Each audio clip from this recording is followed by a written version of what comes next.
Are you aware of all the information that's available on your yarn label? And what if you don't have a yarn label?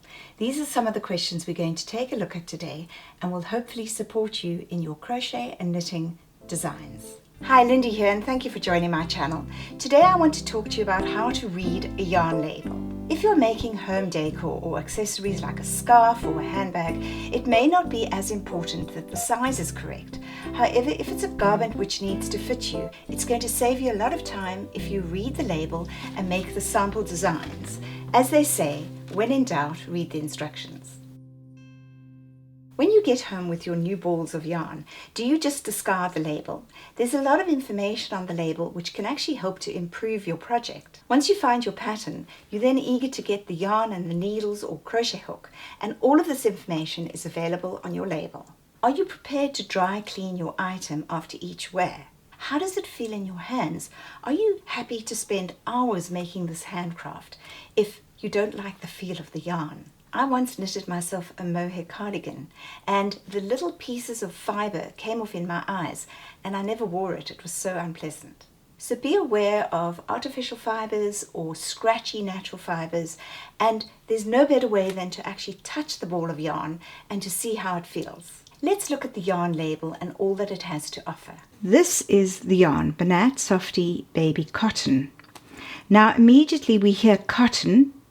We need to know, is it going to be only cotton? So don't be swayed by if it says cotton. This actually is an acrylic and a cotton, so be sure to understand that. The care instructions are immediately visible, these 5 little squares, and at the bottom it says machine, washable and dryable. So we know that immediately. If we want to just look quickly, that's what we'll see.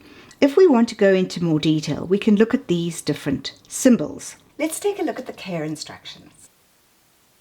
This shows you washing, and it has 2 dots. You can get 1, 2 or 3 dots and a cross through it. A cross through it would mean you can't wash. So cold is 1, warm is 2 and 3 is hot. The next symbol is a triangle, which is bleach, and there it says you cannot bleach. Then we have the tumble dryer, also shown with dots. 1 dot means cool, 2 dots would mean warm, and 3 would be hot. And again, if you can't tumble dry it, there would be a cross through it. Then ironing. It says here you can't iron. It's got a cross through it. And ironing would also have 3 dots, cool, warm, and hot. And here we have dry cleaning. That means you cannot dry clean. If you could dry clean, it would have a symbol which would tell the dry cleaner which chemical to use. So immediately we know that you can wash and dry it. You don't want to iron it, and you can't dry clean it. If it said only dry clean, you would have to then decide if you want to have a garment which every time you wear it, you need to dry clean it. So that's your decision. Then the next reading is the fibres. So this particular yarn has 60% cotton and 40% acrylic. We know that cotton is a natural fibre. It's breathable and ideal for babies and sensitive skin. The acrylic is a synthetic man-made fibre. It's durable, of good value, and machine washable. So right there in the shop you can decide, what am I looking for in my yarn? When we are looking at specifics of the yarn, we can see the same number throughout, which means this must be a series of yarns with the same coding. However, if we look at this number, which is up at the top here, it gives us the date, March 2025, but it has a specific code, which is the dye lot, and each color has a different dye lot. Each process will have a different dye lot code. Naturally, for want of a better word, there is a recipe used by the manufacturer, but this may vary, and the color may change slightly. This is fine if you're doing a project with multicolored yarns. You won't actually see the difference, like mosaic or ferrules. But if you're doing a single colored project, you may actually see a line where the color changes, and this can be very upsetting if you spend hours making your handmade project. If you find you don't have enough yarn and you go back to the manufacturer, you may be disappointed to know the color has changed or may not even be available. And that's why I have so many single balls of yarn. However, there are quite a few projects. If you watch some of my videos, I've used single balls of yarn. Like this crochet basket I've just made, I used 3 strands of single balls of yarn to make a basket to keep my single balls of yarn in. Next we're going to look at is the color name. So here we have a code and a color name. So this code is for soft plum, this code is for petal, which is a pink, and this code here is cotton, which actually is an off-white. It's not always so easy when buying online to see the actual color, and that's where the advantage of purchasing in a yarn shop definitely outweighs purchasing online. Next, we're going to have a look at the yarn weight. Now, we're not talking about how much the yarn ball weighs. We know here that it's 120 grams, but the actual weight, meaning the thickness or the weight of the yarn, is a number 3, which is called a light. There's a lot of detail we can go into here, which I'm not going to do in this video, but go and look it up online to see what weight you find appealing. And depending on the weight, you're going to then be looking at what needle and crochet hook size you're going to be needing. And sometimes we forget this part of it. It tells you what size needles. So we have a US and we also have a millimeter. I always look at the millimeter because that doesn't vary from country to country. 4 millimeter knitting needle, 4 millimeter crochet hook. When you are beginning your crochet journey, it's best to go with the suggested crochet hook size of the manufacturer. So here they suggest a 4 millimeter.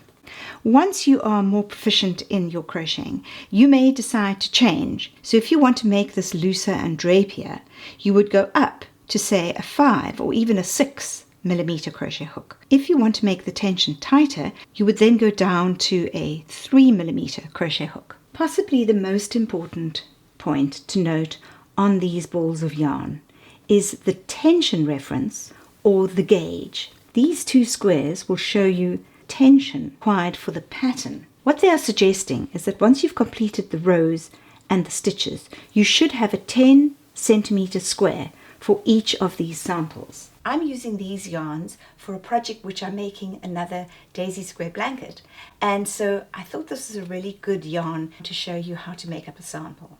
I have knitted and crocheted some samples.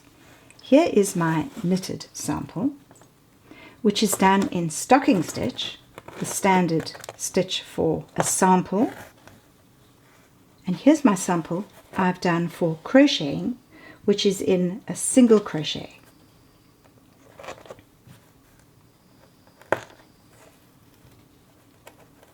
So for the knitting, it tells you with 4 millimeter knitting needle, which I used, you need 22 stitches. So I cast on 22 stitches, and then it says you need to knit 28 rows, which I completed and then cast off.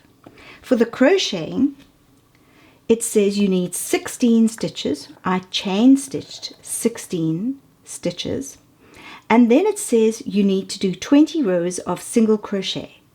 So there are my 20 rows of single crochet. You need it to be a 10 centimeter square.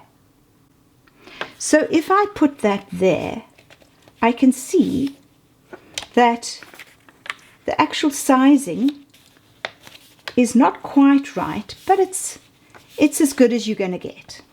When I look at this one, I can see that my tension is much tighter. The rows are fine, but the length is not. And so I would now need to adjust my crocheting. I would need to use a larger crochet hook. So here is a 4. I would need to probably go up, try a 4.5 or a 5. And that will give me longer there. But as we've said, if it's an accessory or a handbag, it's not important. A blanket, if you're going to wear it, it's naturally important that it fits correctly. What the sample is telling you is that if your work does not measure up to the size of the sample, you need to adjust either your yarn or your hook. And this is where, if you're in a yarn shop with professional retail people, they'll be able to tell you how to adjust it and what you would need to make the garment especially fit correctly. My name is Lindy and thank you for joining my channel. If you enjoyed hearing how to make sense of your yarn label, please be sure to hit the subscribe button and you'll be notified when my next video is available. Take care and bye.